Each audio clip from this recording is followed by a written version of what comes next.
Bonjour, bonsoir à tous et à toutes. Temps mort chaud, prolongation. On prolonge le plaisir. On a une très très très belle émission avec un très très très très bon joueur et un très bon casting. Un supporting cast de folie. Je suis toujours DJ Flexta. Je suis toujours avec Angelo Tsagarakis et toujours avec Gucci Milf. Yeah. Mais la ceinture Gucci, il faut la montrer. Montre la caméra. Montre la ceinture Gucci, non? Pas la ceinture Gucci, j'ai les lunettes. L'intérieur champignon. Ok. La ceinture Et champignon. t'as vu ça? On prolonge le plaisir. Prolongation, c'est une émission dans laquelle on parle basket, mais pas que. On parle de tout ce qui se passe autour du terrain, plus de l'aspect humain, etc. Parce que voilà. On aime le basket, mais le basket est fait par des êtres humains aussi. Donc voilà, faut qu'on en parle. On est toujours accompagné du grand, de l'illustre Adam Mokoka qui nous fait le plaisir d'être encore là. Merci. Yo, what's up, bro? What's up, bro? So the show is gonna take. Bon, alors. Je me racle la gorge parce que voilà. Non, mais tranquille. Moi, j'ai bu toute une bouteille tout à l'heure. Bref. L'idée pour nous, c'est de, comme il dit, prolonger le plaisir, certes, mais surtout de pouvoir utiliser cette opportunité de t'avoir avec nous sur le plateau pour te mettre en lumière. Certes, on a une petite lumière rouge, tu vois, tamiser les flammes et autres.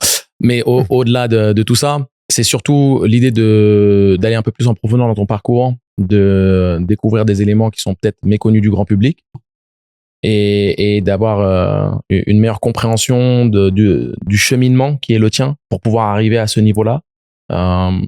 Le professionnalisme, et toi, tu fais partie de ces privilégiés qui sont dans le très haut du panier au niveau professionnel. Tu as touché à la NBA, tu joues au meilleur niveau européen. Alors oui, c'est l'Eurocup à l'heure actuelle, mais tu es international français. Et on te souhaite bien entendu dans ton évolution personnelle de toucher Euroleague et tout le reste très très rapidement. Peut-être avec la GL, qui sait, si vous gagnez l'Eurocup. Mais tu vois, il faut parler des choses pour qu'elles prennent vie. Exactement. Voilà, cette idée-là, je pense que Mills, il a préparé des questions. Moi, j'en ai pas mal dans mon esprit. Texta également. Voilà, c'est que si tu nous l'autorises, c'est d'ouvrir un peu la porte pour qu'on découvre le Adam Mokoka que les gens ne connaissent pas forcément et de partager avec nous des choses qui permettront d'apprécier encore plus qui tu es, encore plus ce que tu fais et que tu ressortes avec de nouveaux fans du Mokoka Show. Let's go. Ok. Let's go. On rentre dans le vif du sujet. Moi, la première question que j'ai envie de te poser, c'est une question qu'on pose un petit peu à tout le monde quand on parle de hip-hop notamment. Comment t'es tombé amoureux du basket? C'est quoi qui t'a fait vibrer au point où tu t'es dit j'ai envie de devenir basketteur? Je suis tombé dans le basket grâce à un ami de base. Quand j'étais petit, je faisais plus du foot. D'accord. Et j'avais arrêté le foot à ce moment-là. Donc j'accompagnais un pote à moi aux entraînements. Tu veux lui faire une dédicace, tu peux. Flaco, dédicace à toi. Big up. Ouais, donc je l'accompagnais aux entraînements et le temps qu'il aille se prendre sa douche, se changer, moi toujours je tirais à la fin des entraînements, mais je connaissais rien au basket du tout. Et au fur et à mesure que je venais, le coach du coup de mon pote, il m'a dit mais je te vois tout le temps et tout, pourquoi tu t'inscrirais pas essayer, tu vois. Et à ce moment-là, je faisais pas de sport du tout, j'avais arrêté le foot. Donc ouais, je me suis inscrit. Et en fait, c'était, je pense, que c'est le fait d'avoir découvert. Je connaissais le basket en termes de NBA, dans le sens où oui, ça se joue aux États-Unis, mais je connaissais pas l'univers du basket en Europe ou même en France ou même à Cergy d'où je viens. Et c'était quelque chose de nouveau pour moi, un nouvel univers, un nouveau sport à apprendre. C'était tout nouveau et le fait que j'arrivais à assimiler certaines choses assez vite. Tu penses que c'est parce que t'as des dispositions naturelles pour le sport de manière globale ou le foot t'a aidé un peu au niveau de la coordination, des trucs comme ça? Ouais, je pense que le foot, ça m'a aidé, c'est sûr, au niveau des jambes, la réactivité, tout ça. Après, je pense que dans pas mal de sports, je suis plutôt à l'aise. Pas pour dire que je suis fort dans tous les sports. Sport avec ballon ou même sport Oh, même sans ballon, hein. L'athlétisme, c'est un sport que j'aime beaucoup. sport avec ballon aussi. Sport de raquette, c'est pas trop mon truc. C'est le meilleur nageur du 95, messieurs, dames.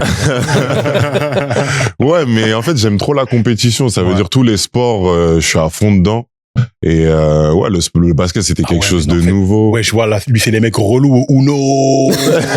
Relous.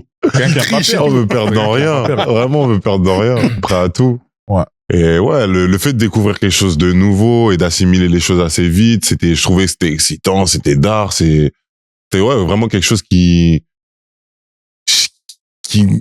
me donnait envie de refaire, de continuer, de pousser plus loin, et c'est comme ça. Hein.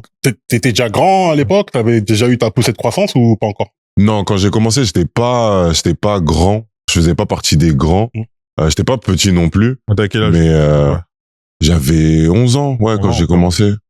Et je dirais que j'ai eu ma poussée de croissance vers mes 14, 15 ans. D'accord. Toi, t'as commencé le basket à quel âge? Je crois que c'était 10, hein.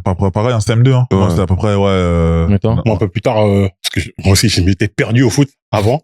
13, 14 ans. Ouais, moi, 10 ans. Ok. Non, mais, et toi? 7 ans, il me semble. Ah ouais. Précoce, hein. Non, mais c'est même pas, c'est baby basket. Non, c'est vrai. Non, mais c'est intéressant parce que, tu viens d'un autre sport, donc, t'avais, les idées claires par rapport au basket, t'avais pas d'a priori, etc.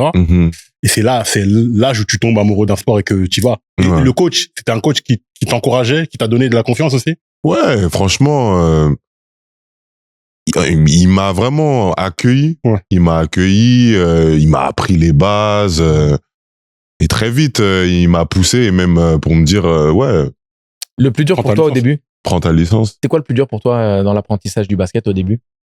C'était la main gauche, c'était les dribbles, c'était quoi, les appuis? Ouais, la main gauche, elle était compliquée au début. Hein. La main gauche, elle était compliquée, on l'utilisait pas beaucoup. Non, on l'utilise beaucoup maintenant. Davantage. Ça, c'est une autre prolongation. Ça, c'est un autre débat. Davantage, on l'utilise davantage. Mais ouais, en fait, c'était les règles.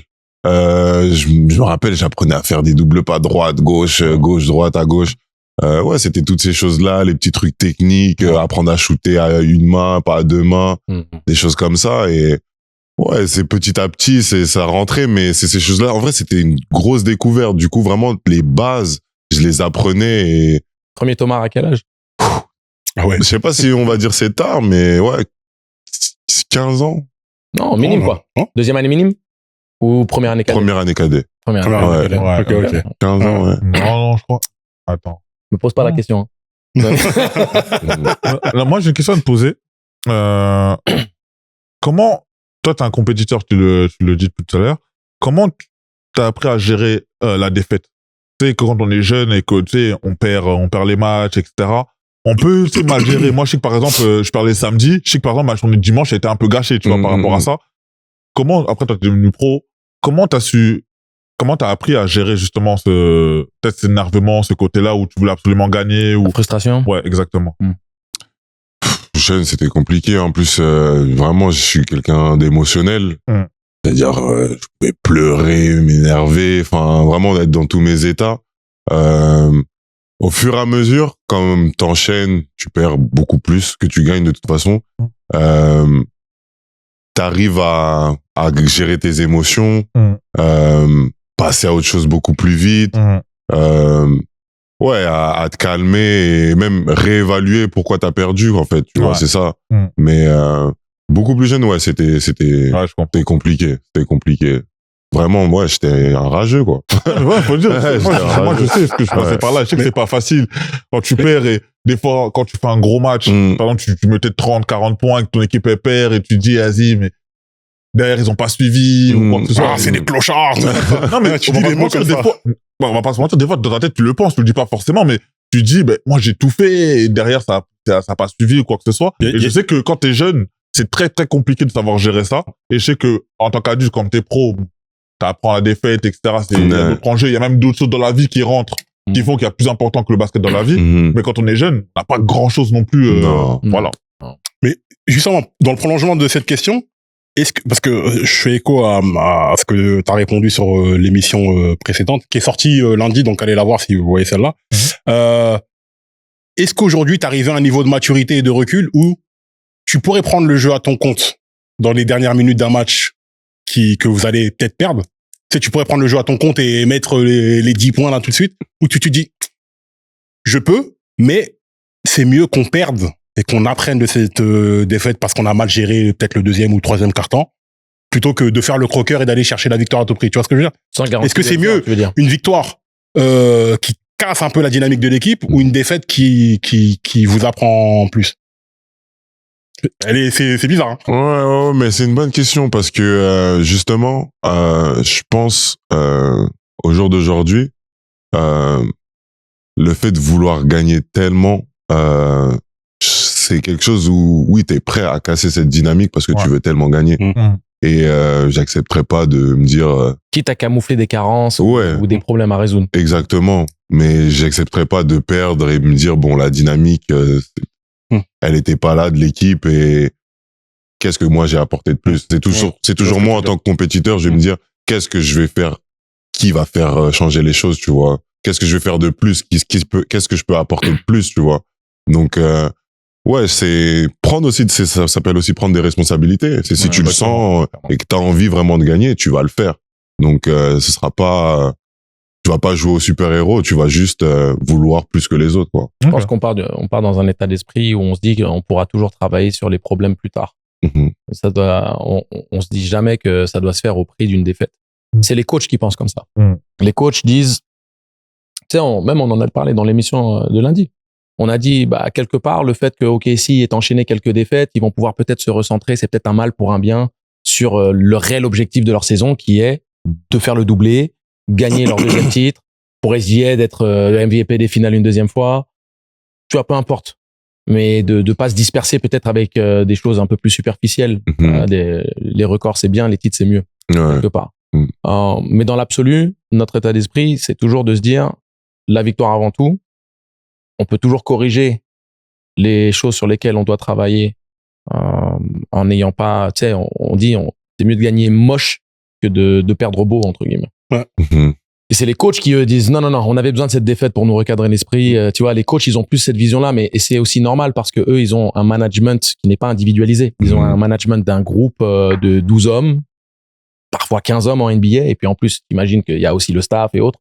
Donc, tu dois gérer les choses de manière beaucoup plus macro. Nous, en tant que joueurs, on va penser beaucoup plus micro. Donc, c'est la victoire avant tout. Et... Ok. Ouais, écoute, je vais juste poser une autre question. On sait que, en tant que basketteur, je pense qu'Andjo, tu pourras confirmer, les années jeunes, c'est des années assez spéciales. Ça, rien ne vaut ces années-là. Est-ce que tu peux me parler un peu de tes souvenirs de, par exemple, quand tu as joué à ce niveau-là, tu sais, entre minime, cadet, etc., avant que tu passes justement en senior? Tes meilleurs souvenirs et comment ça s'est passé pour toi? Est-ce que toi, c'est des bons moments que tu as vécu? Est-ce que ça a été compliqué? Raconte-nous un peu cette période-là de... J'aime bien cette question, Mills. Je l'aime beaucoup.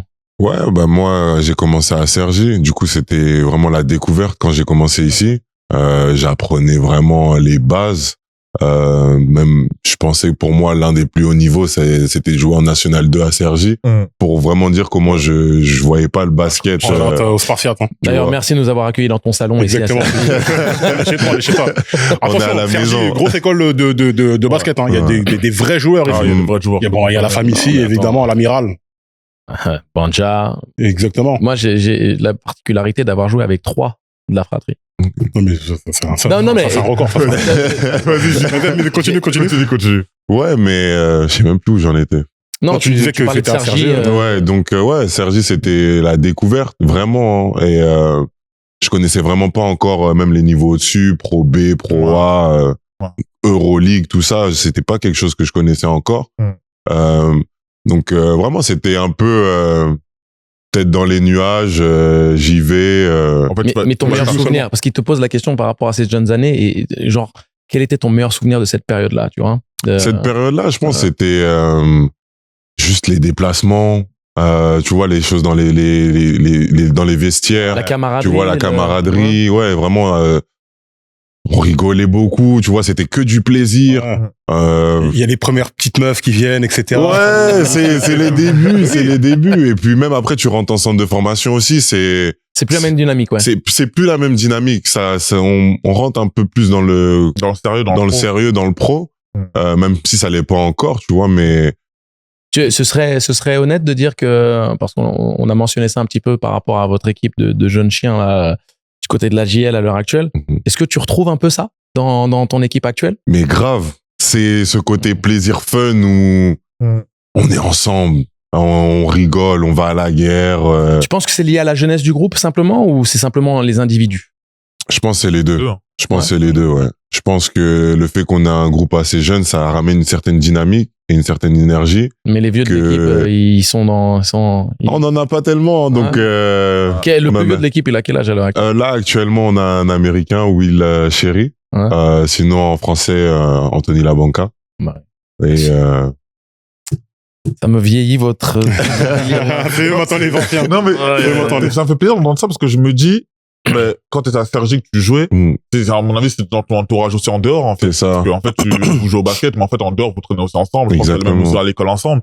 Et ça fait que, quand t'as dit, toi, tu te voyais même finir toute ta vie, je pense, jouer à Sergi. En National 2, tu dis, c'est le plus haut niveau. Ouais. Et je comprends parce qu'il y a beaucoup de jeunes qui sont comme ça.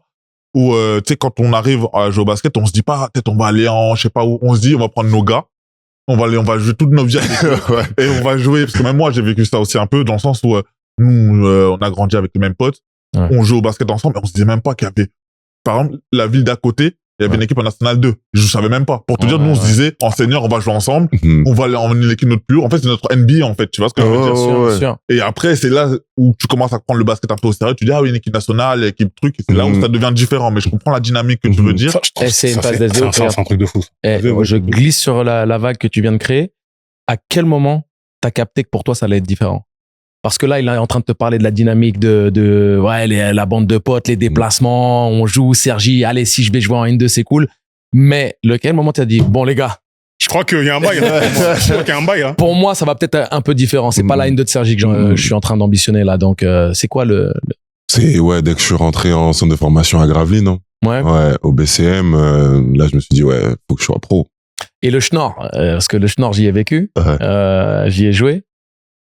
On est des Parisiens. Raconte un petit peu cette expérience-là pour toi. Rentrer. Championnat facile. Comment ça, championnat facile? Non, laisse tomber. Laisse tomber. Mais dans le Schnorr, là. Non, moi, ça m'a fait un petit choc. C'est un rêve qui m'a échappé, là, les gars. Moi, ça m'a expliqué plus tard. Expliquez-moi plus tard. Éduquez le vieux. Mais là, les chaos, ça veut dire... Vas-y.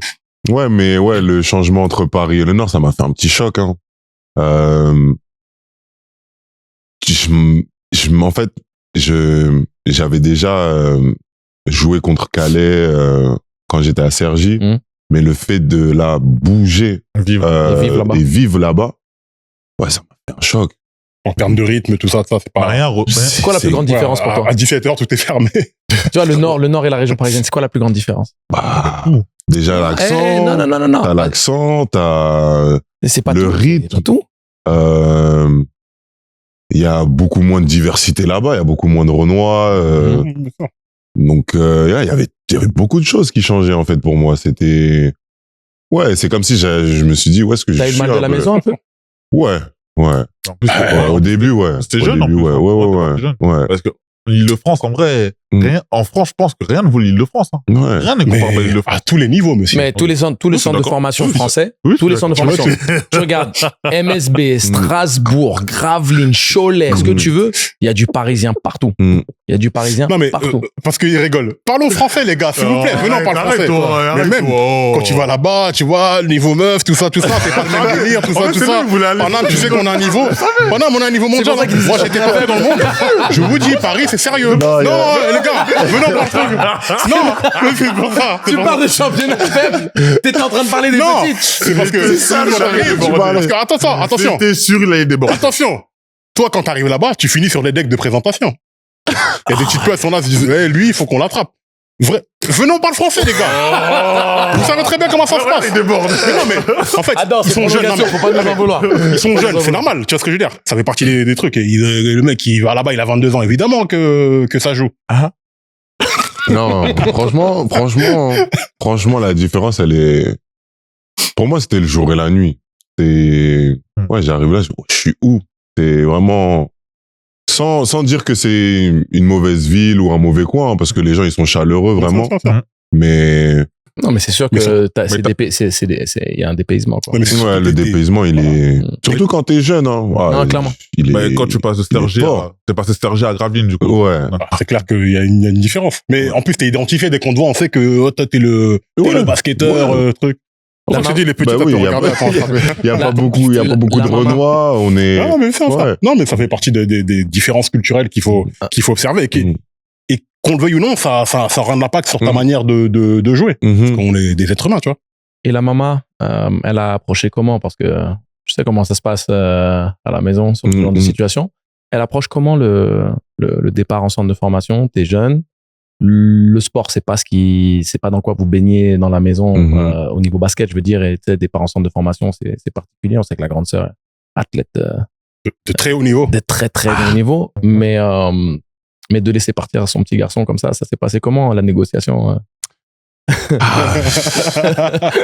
Après, mes parents, ouais, ils sont compréhensibles dans le sens où ils veulent pas bloquer. En tout cas, ils voulaient pas me bloquer de ma passion.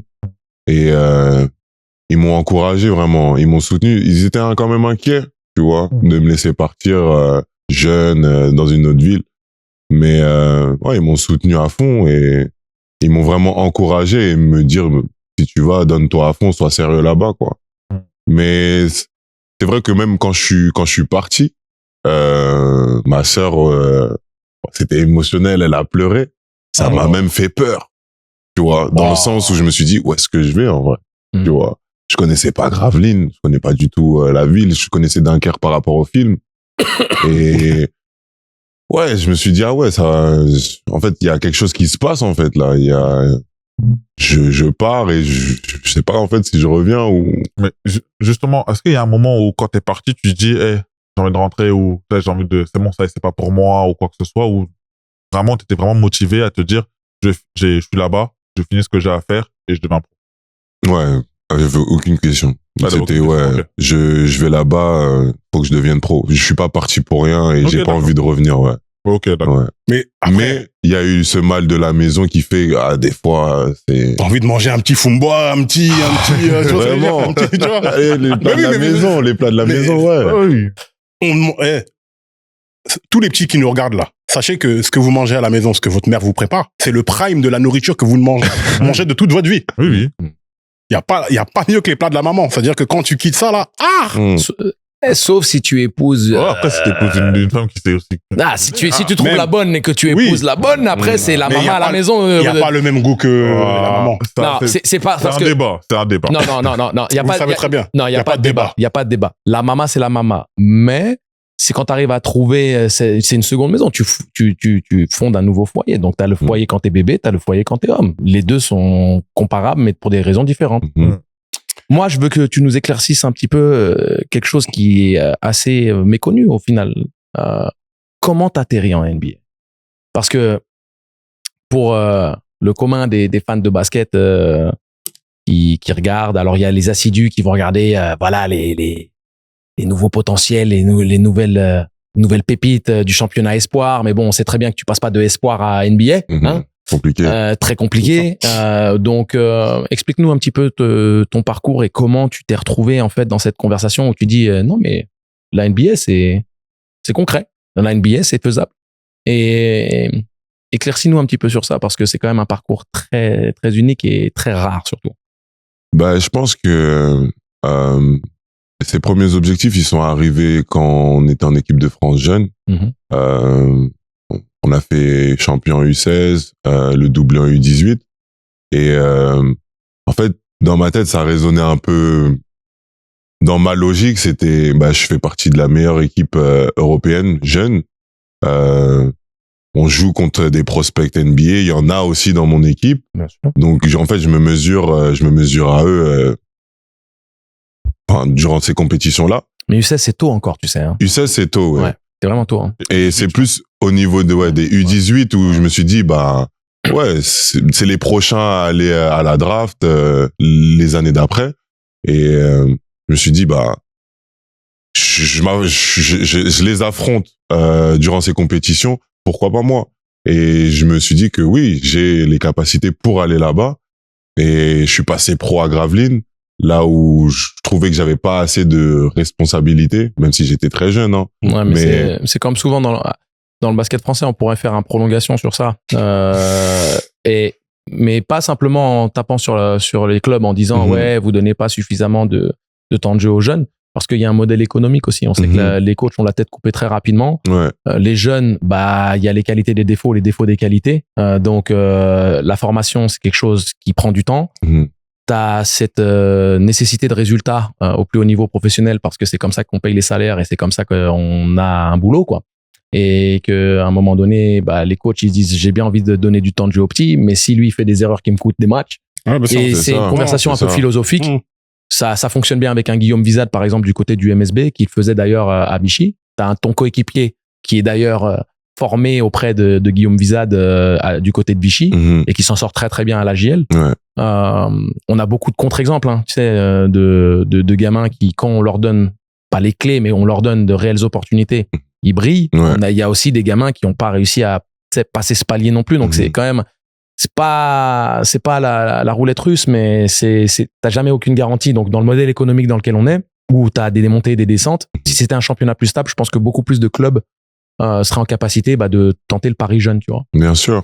Et même dans le terme de responsabilité, comme je le disais, c'est plus être capable de avoir la possibilité de faire des erreurs. Ouais, dans le sens où jouer beaucoup plus librement, apprendre de mes erreurs. Grave. Et vraiment performer comme je le peux, tu vois. Mais donc après Gravelines, où tu te sens un peu limité dans... C'est ça, j'étais assez limité. Et même si j'étais quand même mis en avant, parce que j'étais quand même dans le 5 majeur, donc c'est quand même une responsabilité pour le coach de mettre un jeune joueur dans le 5 majeur avec un effectif de pro. Mais ouais, il me fallait plus. Surtout que pour moi, je me sentais pas prospect, dans le sens où j'étais pas dans les radars. Et il fallait que je trouve une exposition et aussi que je puisse vraiment m'exprimer sur un terrain, faire des erreurs et de bonnes choses aussi, tu vois. Ouais. Et c'est là où j'ai pris la décision de partir en Serbie pour rejoindre le club de Megab Max. Donc, explique un petit peu, parce que Megab Max, c'est un truc que quand on est vraiment très assidu, on comprend que c'est la filière serbe et ça met énormément... ça donne énormément d'opportunités, notamment à pas mal de jeunes Français. Hein. Vous êtes combien de Français maintenant qui sont passés par là? Il y a Timothée qui est passé là-bas. Timothée, moi, Malcolm Casalon. Malcolm, exact. Ouais. Bon, après, du côté du Partizan, t'as eu Geoffrey Lauvergne et Léo Osterman. Mais Boris Dallo aussi. Ouais, Boris Dallo aussi. Boris Dallo, bien entendu. Boris, shout out. Donc, explique-nous quelle était pour toi la plus grosse différence dans l'approche du travail, parce qu'on parle de l'école serbe. La connais bien. Il y a une école grecque au niveau des coachs, mais l'école serbe au niveau du jeu, j'aimerais vraiment que tu nous en parles un peu. Là-bas, franchement, déjà les fondamentaux, c'est quelque chose que tu travailles, mais que tu retravailles chaque jour. Ils te les réapprennent de toutes les couleurs. Mais vraiment, la charge de travail là-bas à Megab Max en Serbie, je pense que je connaîtrais... Vas-y, donne un peu. Donne un breakdown un peu d'une semaine type. Une semaine type? Vas-y. Déjà, c'est entraînement de matin, 10h midi. Donc, on a muscu. Après, on a 1 contre 1, 2 contre 2, 3 contre 3. Donc, 1 heure de muscu. Généralement, on split avec les intérieurs et les extérieurs. Les intérieurs en muscu ou l'inverse. Ceux qui sont sur le terrain, ils font 1 contre 1, 2 contre 2 et 3 contre 3. L'après-midi, donc du coup, on joue pendant 2 heures, c'est 5 contre 5. Mais entre chaque entraînement, t'as à peu près 1500 tirs à faire. Ah ouais. Ah ouais. Donc quasiment des fois entre parce que ça peut prendre du temps. Quand je dis ça aux gens, les gens me regardent comme si j'étais un ovni. 1500. Quand je leur explique, ils me regardent, ils disent mais t'es fou. Mais c'est ça. Et des fois ça peut prendre toute ta journée, t'as été à la salle de 10h à 17h, ouais. Après ça a eu les résultats, parce que quand t'es là-bas, tu fais une belle saison. Ouais. Une belle saison d'un point de vue statistique. La vie là-bas, parce que c'est aussi ça qui nous intéresse, c'est que humainement, parce que déjà, voilà, partir à à Gravelines, c'était un peu compliqué, le détachement avec la famille. Là, tu pars encore plus loin, avec plus de peur, plus d'a priori, etc., etc. Comment ça se passe? Pour le coup, t'en as pas beaucoup des Renault en Serbie. Hein. Grave. Il y en a Ouais, beaucoup, franchement, bah, déjà, c'était ma première fois à l'étranger. D'accord.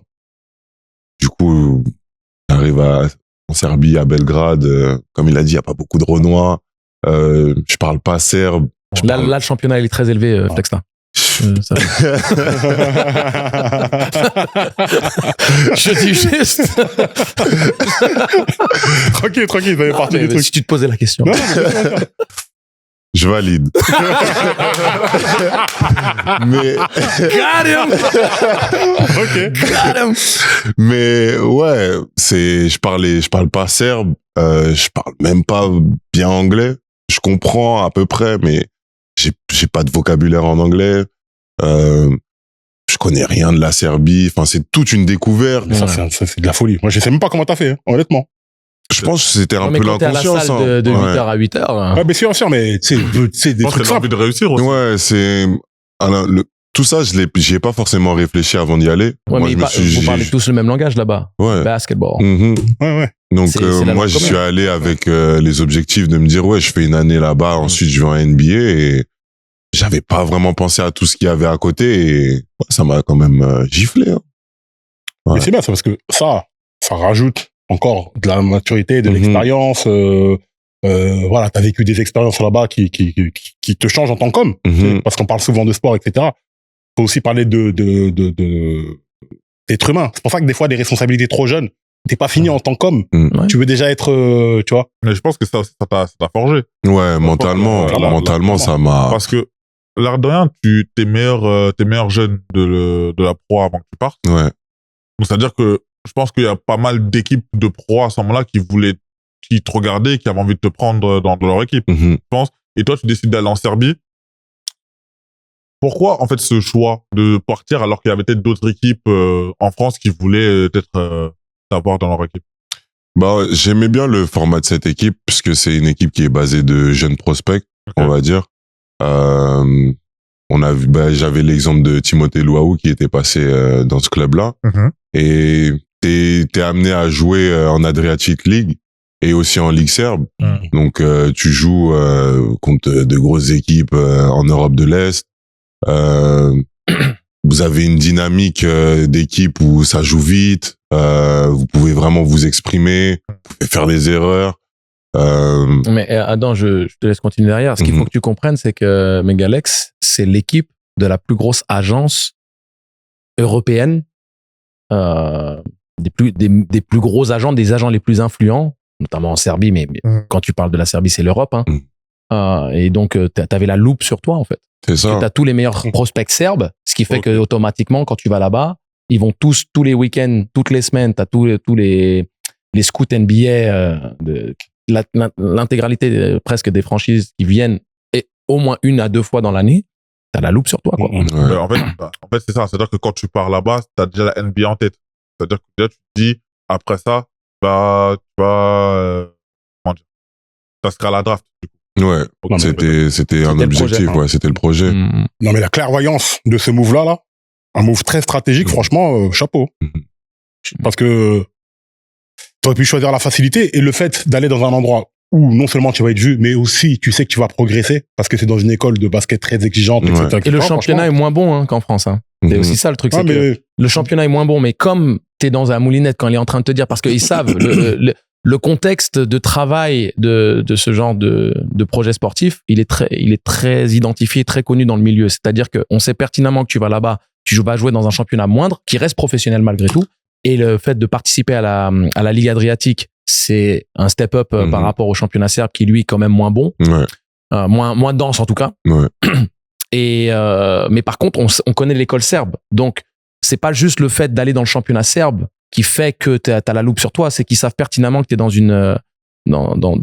cette cellule de développement où tu vas bouffer du basket et du développement individuel. Et comme les Ricains sont extrêmement friands de ce genre de conneries, où ils disent le plus ils font du développement individuel, le plus on va bien sûr. Garder un œil sur eux, parce qu'on va pouvoir voir à vue d'œil l'évolution. Bon, si lui il a pas de main gauche, et on va voir comment il évolue au bout d'un an. Si son shoot est friable, on va voir comment il évolue. Donc, le move, il va au-delà simplement de partir dans le championnat serbe. C'est que tu pars dans un réseau d'influence en Europe où c'est identifié que c'est là-bas que les meilleurs prospects vont, parce que c'est la plus grosse agence serbe qui envoie tous ses meilleurs prospects là-bas, ce qui fait que tu as tous les scouts qui viennent et de fil en aiguille, c'est comme ça que tu construis le truc, quoi. Justement, je pense que tu allais en parler. Après ça, moi je pense qu'on a... Ouais, bien sûr, bien sûr, vas-y. Justement, je pense que tu allais en parler. On arrive justement à, quand tu t'inscris à la draft. T'es pas drafté, mais tu signes un contrat toué avec les Bulls. Déjà, cette expérience de la draft, là. Ouais. Non, parce que là, t'es passé dessus là-dessus, mais déjà, cette expérience de la draft. L'idée d'y aller, comment ça se passe quand t'arrives là-bas, etc. Ben moi, je m'y étais inscrit un an avant que j'aille en Serbie. Ouais. Pour justement avoir le fil de l'expérience de comment ça se passe, de faire les NBA workouts, de voir où tu te situes aussi, peut-être. C'est ça, de voir où je me situe par rapport à la draft, combien je peux être classé ou Est-ce qu'ils font des mock drafts, tout ça, ou t'as une période pendant laquelle tu peux rester inscrit et tu peux retirer ton nom jusqu'à une certaine date. Ouais, c'est ça. Donc tu regardes un petit peu ce qui se passe et tu t'évalues au niveau de la draft, quoi. Et puis ça m'a permis d'avoir une première expérience, déjà d'aller aux États-Unis pour la première fois aussi, de jouer contre des Américains aussi. Et donc après cette année en Serbie, j'étais davantage beaucoup plus confiant dû cette première expérience, dû mon année en Serbie. Donc j'arrivais beaucoup plus confiant à la draft. J'ai enchaîné pas mal de workouts, mais je me suis blessé durant un des workouts qui m'a pas permis de poursuivre les autres workouts que j'avais, dont Chicago Bulls. Et du coup, ça a un peu écourté. Ouais, s'ils t'ont pas vu, ils t'ont pas vu. Ouais. C'est ça, justement. Et justement, c'est eux qui te signent. Alors que t'es pas allé là-bas. Comment ça s'est passé entre le fait que tu te blesses, t'as pas pu être drafté, mais c'est les Bulls, justement, qui te repèrent eux, alors que t'es pas allé, t'as pas fait le workout là-bas.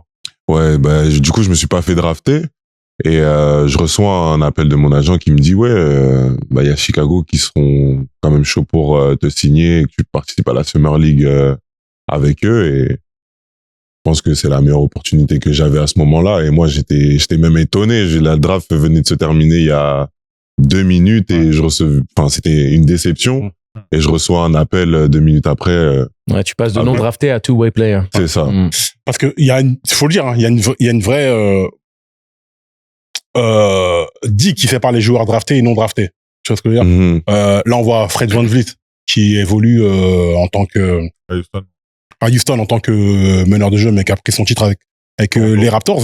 Le fait que il a signé un gros contrat là, et c'est l'un des plus gros contrats signés par un joueur non drafté. Donc ça a une importance. C'est pas le plus gros d'ailleurs. Je crois que c'est le plus gros. C'est le plus gros. C'est peut-être le plus gros. C'est le plus gros. C'est-à-dire que c'est là que j'ai réalisé qu'en fait, le fait d'être non drafté chez vous, c'est une dinguerie en fait. Ouais. Non, t'arrives dans une position qui est différente des autres, où tu sens que tu dois cravacher encore plus. Et puis les Ricains, ils sont beaucoup comme ça aussi, parce que tu sais très bien qu'aux États-Unis, il y a cette notion de statut. Mais clairement, c'est pour ça. C'est pour ça que je dis ça. Mais toi qui étais en Summer League, je vais profiter de cette opportunité. À l'époque où un de mes meilleurs amis qui s'appelle Josh Equoyan, qui a fait un parcours universitaire exceptionnel. What up, Josh? Il fait Summer League avec les Kings. Et il retourne la Summer League, il tourne à 19 points par match. Mais c'est l'année où il draft Jimmer Fredette. Et il y avait Isaiah Thomas qui était déjà dans l'effectif. D'accord? Et le problème, c'est que Josh, entre guillemets, brille trop, parce qu'il n'est pas prévu que tu domines à ce point-là et que tu bousilles les plans, là. Tu bousilles les plans. On est supposé donner de la confiance à nos mecs qu'on vient de drafter. Et là, tu es en train de nous montrer qu'on s'est peut-être trompé dans notre draft.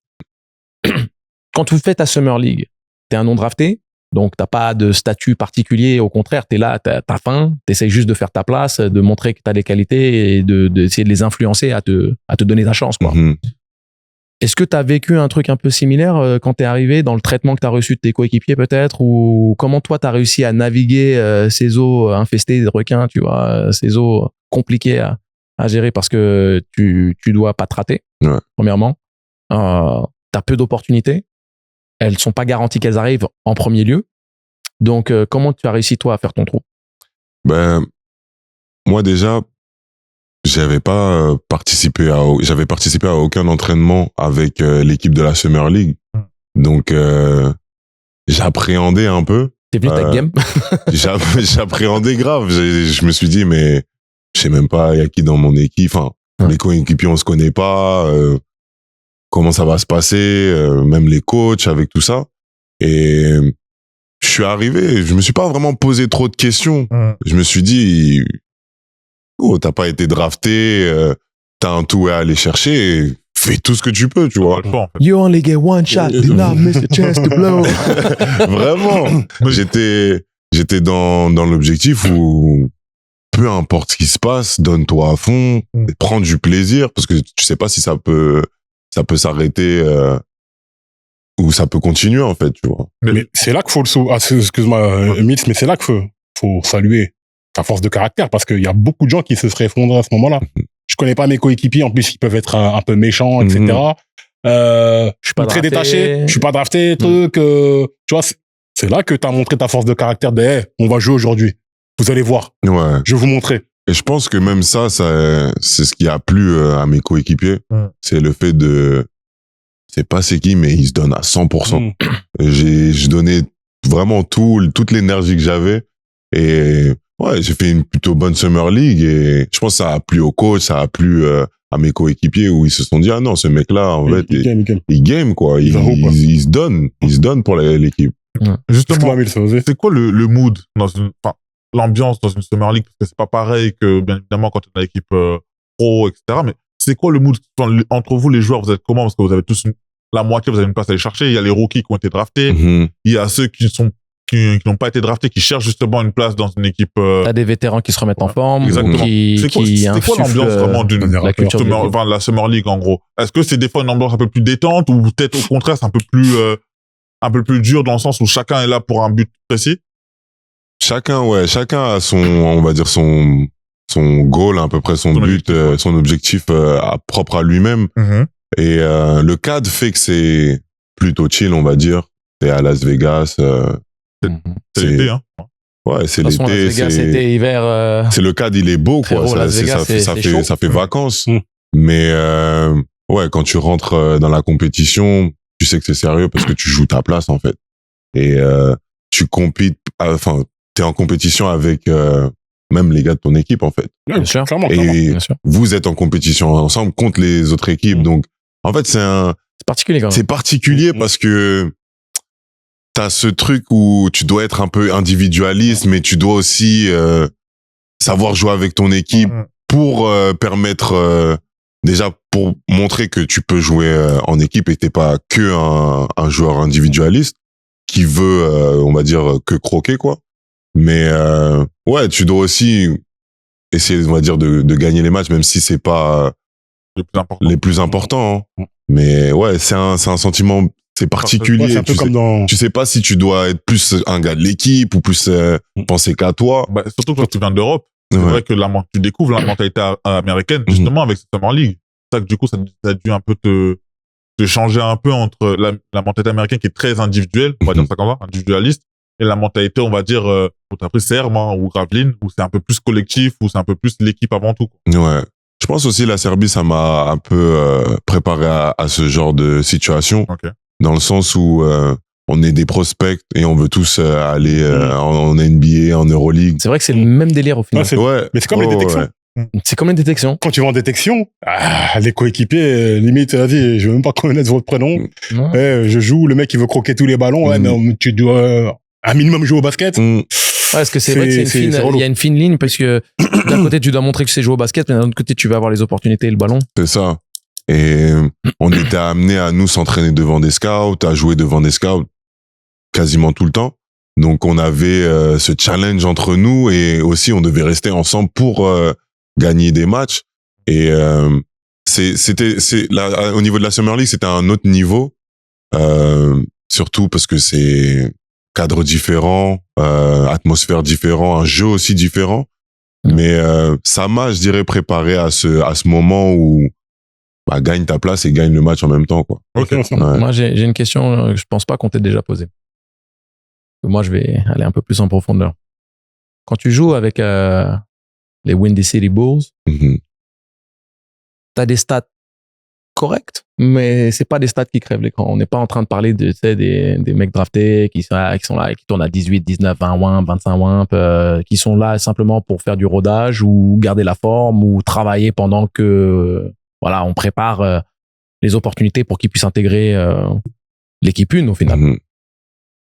Tu fais des stats corrects, tu joues, une petite dizaine de points, mais comment tu fais pour percer qu'est-ce que tu penses a été ta qualité qui t'a donné cette chance de pouvoir fouler le parquet NBA et qu'on te donne un peu de temps de jeu, des opportunités de jouer et qu'on te voit au final? Parce que il y a beaucoup de joueurs qui sont en G-League qui ne mettent jamais un pied sur un parquet NBA, les gars. Faut comprendre que je veux vraiment que vous compreniez ça, que vous ne sous-estimiez en aucun cas la valeur qu'a le fait de fouler un parquet NBA. Les franchises NBA ne font jamais de cadeau à personne. Elles s'en battent les reins. Il y a rien qui justifie de faire jouer un joueur si il ne mérite pas d'une manière ou d'une autre, ou qu'il ne croit pas en ses qualités d'une manière ou d'une autre, ou qu'ils sont pas curieux pour tester son talent ou ses qualités.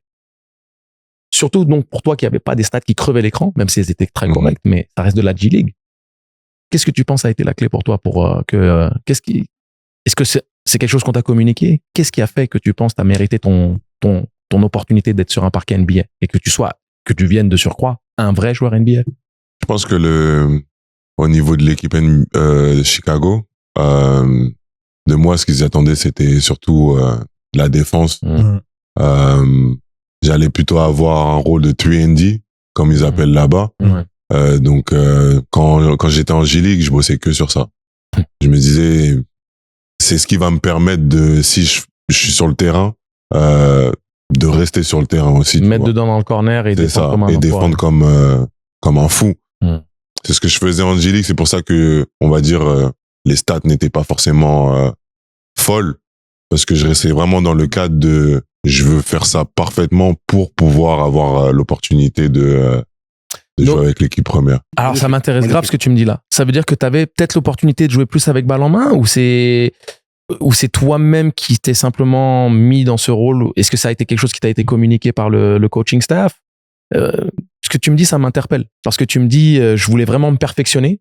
D'ailleurs, faut comprendre, les amis, pour atteindre le plus haut niveau, tout le monde n'est pas Luka Doncic, tout le monde n'est pas SGA, tout le monde n'est pas le gars qui est capable de tout faire. On n'est pas tous omnipotents. Et à très haut niveau, on devient souvent des spécialistes. Exactement. Et donc, explique-moi un petit peu ça. Ça m'interpelle ce que tu viens de dire et j'aimerais bien que tu nous partages un peu ça. Est-ce que c'est le staff? Est-ce que c'est toi-même? Parce que au niveau j'ai la G-League, quand t'as un contrat two-way, t'es, on va dire, le go-to-guy de l'équipe. C'est-à-dire que tu peux davantage t'exprimer. T'as plus de cartouches. T'as beaucoup plus de cartouches. Ouais. Donc, j'aurais pu jouer avec la balle, prendre des écrans, prendre beaucoup plus de tirs. Mais je pense pas que ça allait être la clé qui me permet de jouer avec l'équipe première. Et c'est quelque chose qui m'avait été annoncé, c'est ta chance pour jouer dans cette équipe. C'est tu fais ça et ça. Tu fais ça et ça. Et parce qu'on a des gens qui sont capables de scorer, de faire des passes, ceci, cela. Toi, ce que tu rapportes, ce côté lock-up en défense, ça sera la clé pour toi. Et si t'es capable de mettre dedans quand t'es ouvert, et c'est sur quoi j'essaie de bosser, ouais. Dans une sorte de Bruce Bowen, tu vas défendre dur, on va te missionner sur des gars, et puis quand le jeu amène le ballon dans le coin et que t'as la lumière du jour, piloche. Ouais. Non, mais c'est important parce que, comme ils le disent, ton jeu offensif te fait rentrer dans l'équipe, mais c'est ta défense qui te fait jouer, qui te fait rester sur le terrain. Et on a vu avec ce même type de parcours avec un Bilal, qui, dès que les prospects ou dès que en Summer League, on l'a vu défendre comme un fou, les gens se sont dit, mais c'est qui ce mec-là? C'est quoi?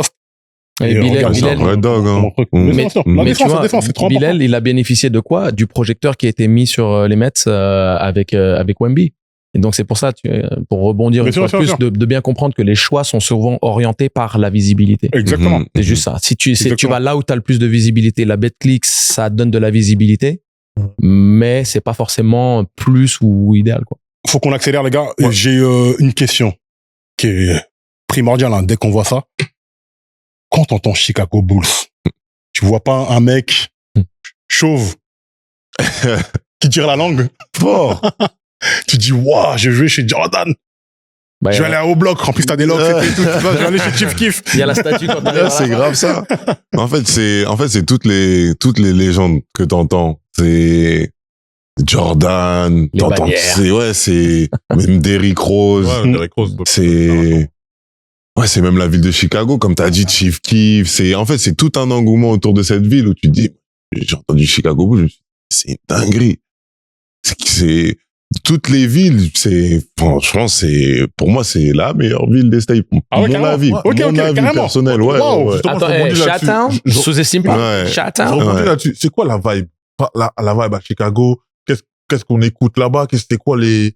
Dis-nous un peu, c'est quoi les la vie à bails? Chicago? Franchement, à Chicago, en fait, il y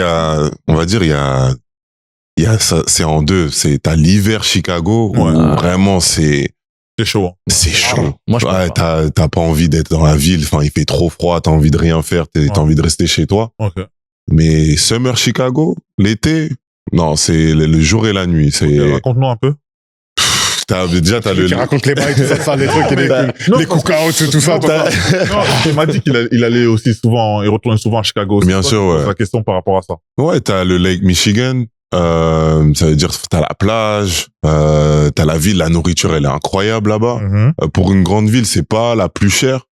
Ouais, c'est vrai. Même les gens, ils sont accueillants. Ouais, c'est juste même l'énergie de la ville. Enfin, c'est tout. Enfin, même la musique. Moi, je kiffe Lil Durk, tu vois, comme artiste. Ah, bah oui. C'est très rap, toi. Ouais. Oui. Ouais, je suis vraiment rap. Donc, en fait, c'était un tout.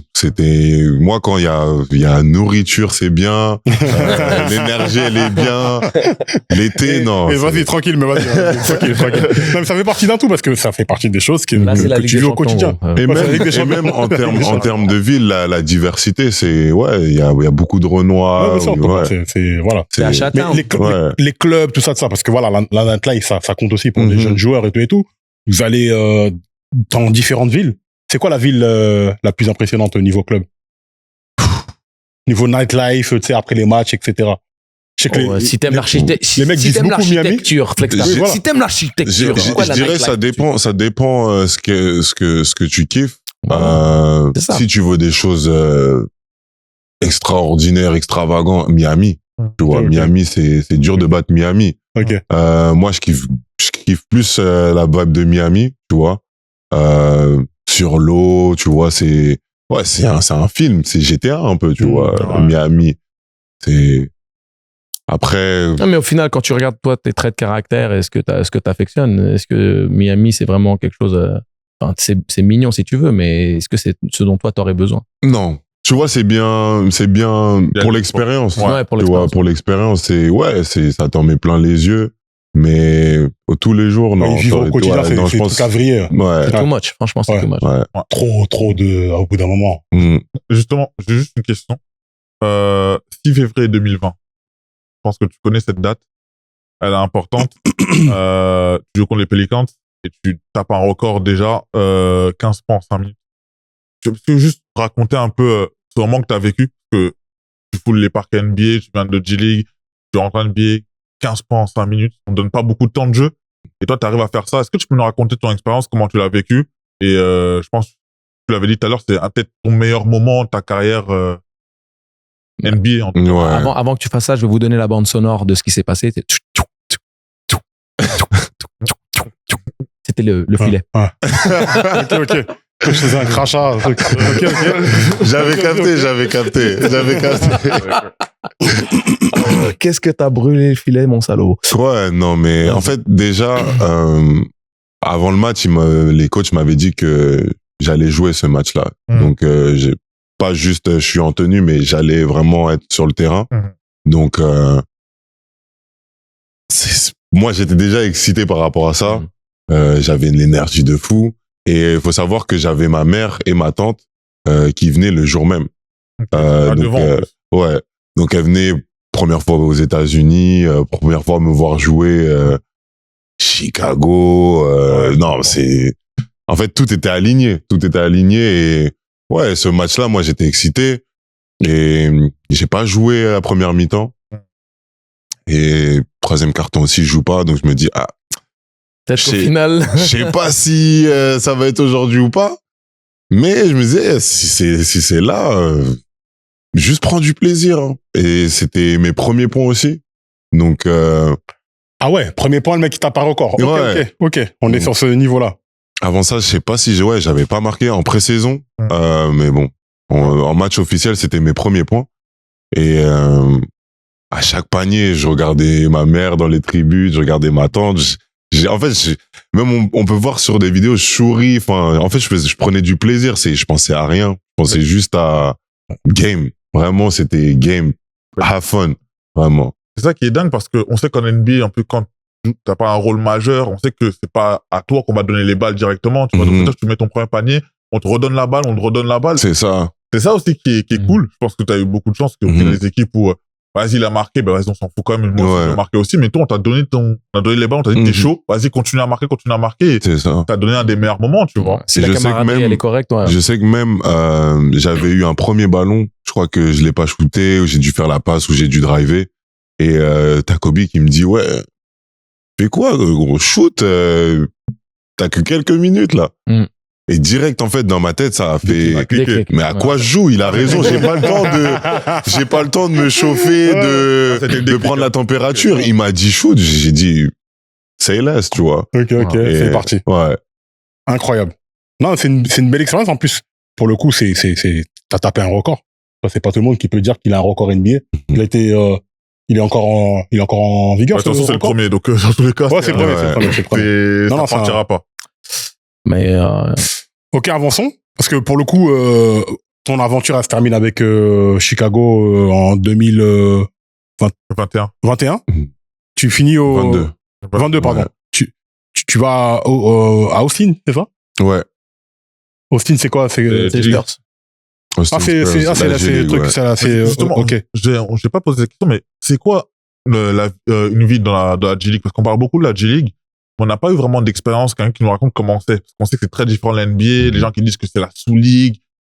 C'est quoi réellement la vie dedans, en fait? Tout le monde essaye de sortir de là-bas. Ok. C'est-à-dire que vraiment, c'est d'autant plus individualiste. C'est l'individualisme à son paroxysme, là. Ouais. C'est personne n'a envie d'être là. Franchement, la vie, elle est moche là-bas. Ouais. Non, mais toi, La je vie, elle est avoir très, l'expérience, très justement, moche. parce que je sais que c'est pas facile. Mm. Mais justement, on n'a pas eu de retour de quelqu'un qui raconte. Enfin, après, Clairement. on est bien sorti. Mais ce serait bien que tu le racontes aussi, ou même une personne qui regarde, ce que c'est vraiment. Tu vois, toi, tu dis c'est individuel, mais comment toi, tu en es sorti, comment ton mental, comment était ton mental là-bas, et comment étaient même tes coéquipiers autour, en fait. Est-ce que c'était vraiment tes coéquipiers? Est-ce que vraiment c'est juste des partenaires, en fait, où vous jouez ensemble et dès que vous finissez, chacun fait sa vie? Comment c'était réellement la vie là-bas? Ouais, bah, moi, ma première expérience à Chicago, vu que j'étais en two-way, j'étais dans de bonnes conditions en termes de l'équipe, tu vois. Mais c'est vrai que tu te retrouves vite dans... T'as pas envie de... C'est pas que t'as pas envie d'être là, c'est que t'as envie de partir. Okay. T'as envie de goûter à NBA, t'es aux portes et tu regardes, t'attends. Donc moi, c'était surtout ça. Je savais que j'avais des jours à passer avec l'équipe première, mais je savais pas quand. Et il fallait que je bosse en G-League. J'étais dans les meilleures conditions, hein, vraiment, avec le contrat Toué. Mais fallait que je prenne mon mal en patience jusqu'à ce que j'ai cette opportunité de pouvoir jouer dans l'équipe première. Après, ce qu'il faut dire, surtout en NBA, hein, je m'arrête si je me trompe, c'est que des fois, il y a des mecs qui jouent pas. Ça n'a rien à voir avec le sport. Ouais. C'est ça qui est le plus dingue. T'as des mecs qui sont incroyables, mais d'un point de vue business, il y a un autre qui passe devant parce que le marqué. Enfin, il y a ça tout un recoupe truc. exactement ce que je te disais sur Josh. C'est surtout quand t'es dans ce milieu-là. Hein. Le contrat two-way, comme il dit, il s'en sort très, très bien. Non, le contrat two-way, ça te donne beaucoup plus de garanties. C'est ça. Et je pense que c'est question aussi de situation et de timing aussi.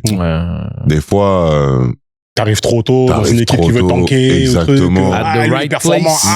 C'est pas At bon. the right time. L'année du Covid, en plus, je crois, si je me trompe pas. Ouais, l'année où Ouais, le COVID, j'ai eu le Covid durant l'année. Mars, je crois. Ouais. Wow. C'était pas simple aussi. Ah, c'était loin de la maison, etc., etc. Franchement, franchement chapeau d'avoir réussi à travers ça. Je pense que vu qu'on a déjà abordé certaines choses par rapport à son parcours actuel, la JL Bourg, les choses qu'on lui souhaite et autres, puisque aussi il nous a donné pas mal de son temps, donc on va pas abuser. On va pas abuser de ton temps. La question que moi je voulais te poser, et si vous voulez qu'on termine sur ça, on peut terminer sur ça. Est-ce qu'un retour en NBA, ça reste dans ton esprit? Est-ce que toi, ta mission maintenant, c'est j'ai goûté, je connais le chemin et je vais suivre un parcours qui me permette éventuellement d'y retourner, ou c'est même plus quelque chose, c'est plutôt, si ça arrive, ça arrive, si ça arrive pas, j'ai eu ce que j'avais à avoir, quoi qu'il arrive, j'ai écrit mon nom dans l'histoire et personne me le retirera. Non, moi, je suis un compétiteur. Ça veut dire que ça reste un objectif. C'est toujours la meilleure ligue du monde.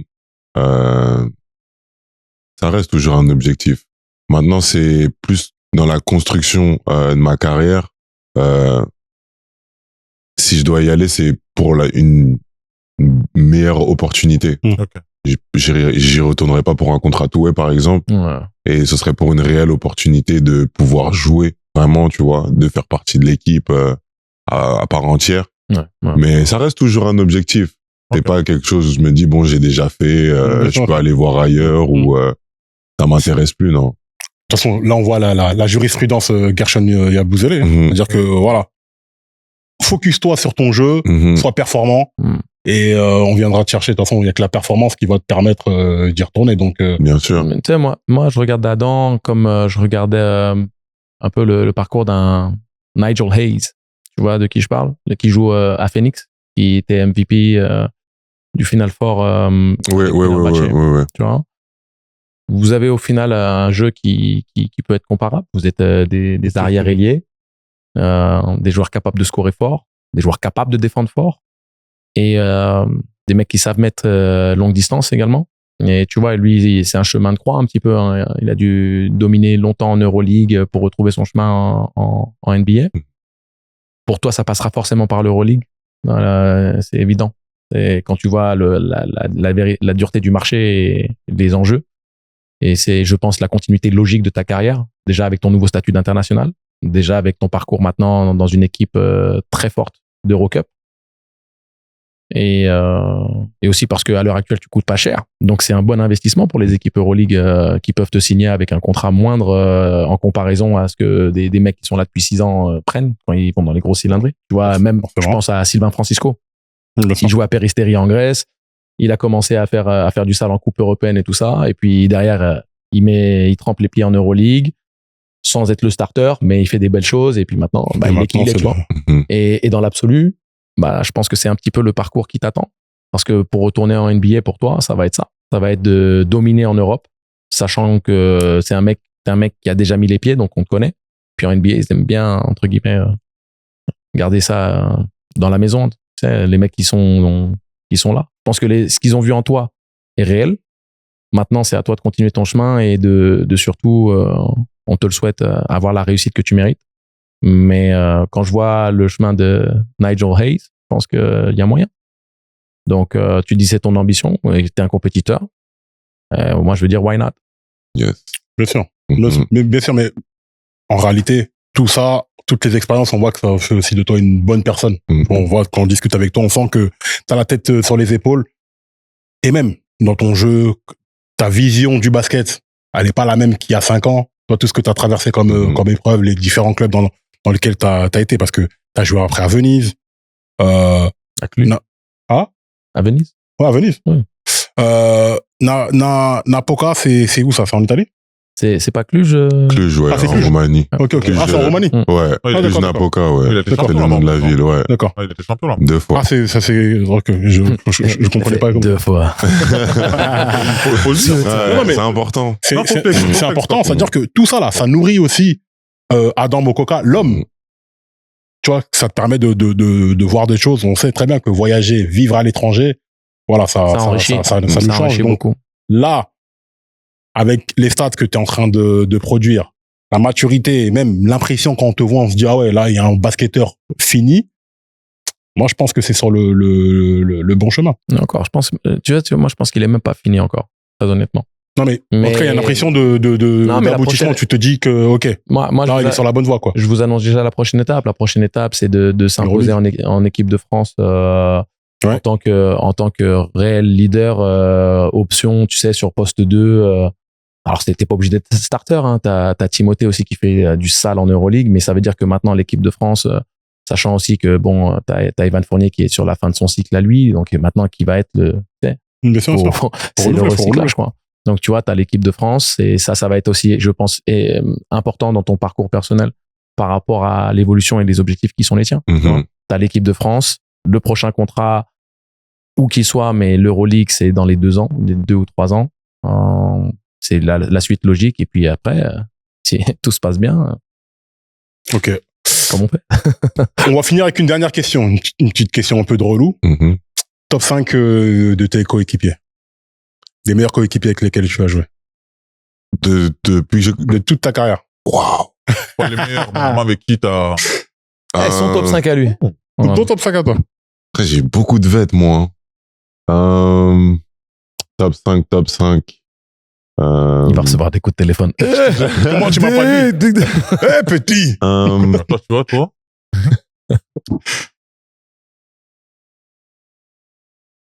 Bah, je vais faire français. Vas-y. Andrew Albici. Papsi. OK. Jean-Michel Mipoka. Jean-Michel Mipoka. Ouais. On rigole. Jean-Michel hein. Mipoka. On rigole avec Jean-Mi. Hein. Jean-Michel Mipoka. Bon, Ok. t'as déjà mentionné 2 de mes coéquipiers. Jean-Michel Mipoka.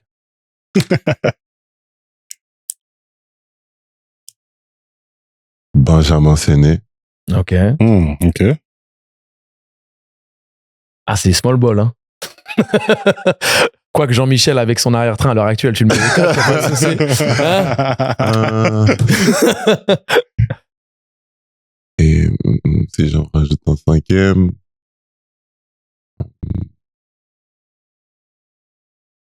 Tu vas chercher, là. Tu vas chercher. Parce que tu sais que tu veux pas faire de faux pas. Ouais, c'est pour ça que j'ai dit c'est une remarque. On va recevoir un texto dans une demi-heure. Eh, rajoute ce nom-là! Il y en a beaucoup. Hein. Bah après, regarde.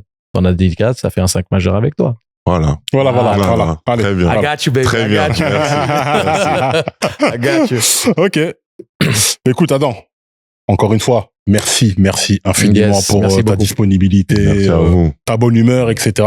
Franchement, c'est cool. Bon, on n'a pas pu parler de tout parce que la carrière, ben, mine de rien, elle est longue. Hein. La carrière. Mine de rien, C'est pas mais- maintenant. t'as que 27 ans. Et franchement, c'est impressionnant. Et même, tu sais qu'il y a cette cosmo-énergie de Hooper, là, quand on voit en train que lui, il a joué. Tu sais, des fois, tu vas dans une grande surface et tu sens comme Highlander, là. Tu sens que lui aussi, c'est un immortel comme ça. En tout cas, merci beaucoup. Qu'est-ce qu'on peut te souhaiter pour la suite de ta carrière? Toujours la santé. Moi, Voilà, j'ai toujours fait la ça. santé. OK, ça bouge Ouais. pas. Et l'Eurocup.